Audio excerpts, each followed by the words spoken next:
Minsan din akong naging bata, batang makulit at pasaway. Lumaki ako sa hirap, sa palo at sa disiplina militar. Palo na hindi lang sa puwet, palo na kahit saan katamaan. At iyon ang naging dahilan para makapagtapos ako ng pag-aaral. Dahil sa mga palo na yun, natakot akong gawin pa ang mga mali kong ginagawa. Unang-una, lagi akong absent sa school. Hindi ako pumapasok. Ang dahilan, lagi akong nandun sa computer shop. Counter-Strike, Red Alert, NBA, GTA at kung ano-ano pa.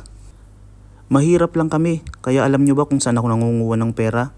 Pang computer? Gumagawa ako ng ghost project. Pero hindi ito yung mga tulay na project ngayon sa gobyerno. Ito yung ghost project ko sa school. Nasasabihin kong may project para makahingi ako ng pera. Nang sa ganun, meron akong pang-computer.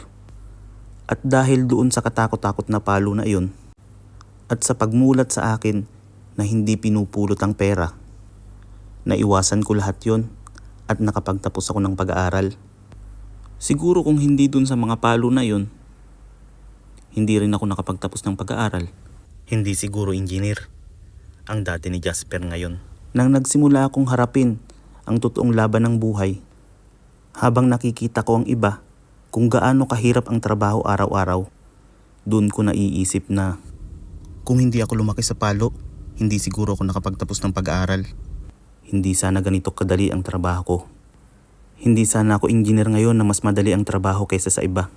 Kaya pag pinagkukwentuhan naming magkakapatid ang mga nakaraan, nagtatawa na lang kami at nagkakantsawan kung sino ang pinakamakulit noon.